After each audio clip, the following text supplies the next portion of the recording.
नमस्कार। Student loan ये एक ऐसा सफर है जो कई सालों तक चलता है।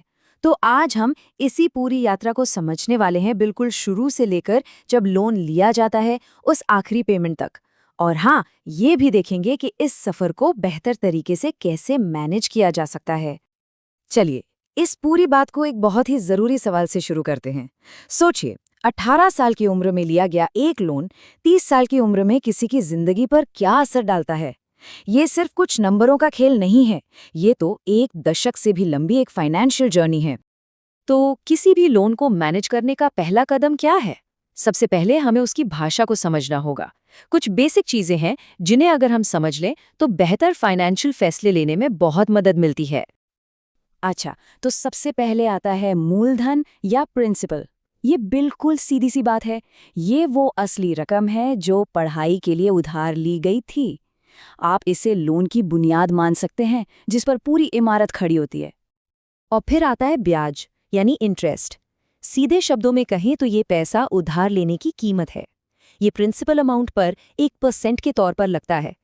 और ये तो जाहिर सी बात है, इंटरेस्ट रेट जितना ज्यादा होगा, लोन चुकाने की कुल कीमत भी उतनी ही बढ़ जाएगी। अब यहाँ एक बहुत बड़ा फर्क समझना जरूरी है, सब्सिडी वाले और बिना सब्सिडी वाले लोन्स के बीच। देखिए, सब्सिडी वाले लोन में सबसे बड़ा फायदा ये है कि जब तक कोई पढ़ाई कर रहा है तब तक का ब्याज सरकार देती है। लेकिन बिना सब्सिडी वाले लोन में ब्याज पहले दिन से ही जुड़ना शुरू हो जाता है, और इसका असर ये होता है कि जो टोटल अमाउंट चुकाना है वो काफी ज्यादा हो जाता है। चलिए, अब इस सफर के अगले पड़ाव पर चलते हैं। ये वो दौर है जब लोन तो मिल चुका है लेकिन पेमेंट अभी शुरू नहीं हुई है। अक्सर लोग इस बीच के समय पर ज्यादा ध्यान नहीं देते, लेकिन ये काफी अहम होता है। तो एक लोन की पूरी लाइफ साइकिल को हम मोटे तौर पर 4 हिस्सों में देख सकते हैं। पहला, जब अप्लाई किया जाता है। फिर आते हैं पढ़ाई के साल, जब पेमेंट रुकी रहती है। उसके बाद ग्रेजुएशन के बाद एक 6 महीने का ग्रेस पीरियड मिलता है। और आखिर में शुरू होता है रीपेमेंट का दौर। हर स्टेज की अपनी अलग कहानी है और उसे संभालने के अपने अलग तरीके। और अब आता है सबसे बड़ा, सबसे जरूरी मोड़, रीपेमेंट यानी लोन चुकाने का समय।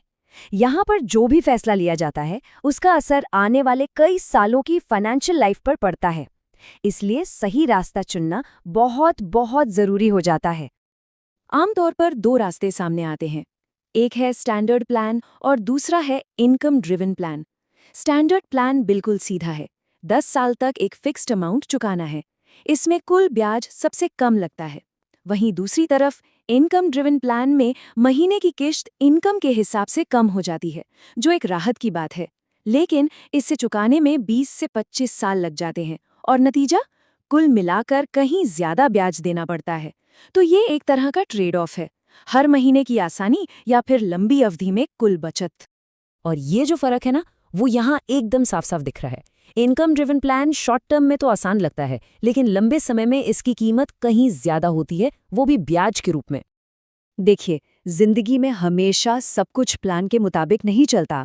कभी नौकरी चली जाती है तो कभी कोई मेडिकल इमरजेंसी आ जाती है। ये सब किसी के भी साथ हो सकता है। इसीलिए ये जानना बेहद जरूरी है कि ऐसे मुश्किल वक्त के लिए क्या सेफ्टी नेट या सुरक्षा उपाय मौजूद हैं। और सबसे ज़रूरी बात जो याद रखनी है वो ये है कि अगर पेमेंट करने में मुश्किल आ रही है तो मदद के लिए ऑप्शंस हैं।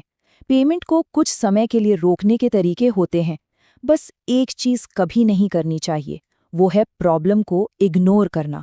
वो सबसे खराब फैसला हो सकता है। तो अगर ऐसी कोई मुश्किल आती है तो ये कुछ स्टेप्स हैं जो उस सिचुएशन को संभालने में मदद कर सकते हैं। सबसे पहला और सबसे ज़रूरी कदम, अपने लोन सर्विसर से तुरंत बात करना। उन्हें नज़रअंदाज मत कीजिए, उनका काम ही मदद करना है, वो आपको रास्ता ज़रूर दिखाएंगे। और लीजिए, अब हम आ पहुंचे हैं फिनिश लाइन पर, ज़ीरो बैलेंस। ये वो मंजिल है जिसका इंतज़ार हर कोई करता है जो लोन लेता है। तो चलिए देखते हैं कि इस लोन को पूरी तरह से ख़त्म करने के लिए क्या किया जा सकता है और उसके बाद क्या होता है। अगर कोई लोन को जल्दी ख़त्म करना चाहता है तो उसके लिए कुछ बहुत कारगर तरीके हैं, जैसे हर महीने थोड़ी ज्यादा पेमेंट करना, या अगर कोई बोनस जैसा एक्स्ट्रा पैसा आए तो उसे सीधा लोन में डाल देना। हर छोटा एक्स्ट्रा पेमेंट लोन से आज़ादी की तरफ एक बड़ा कदम होता है।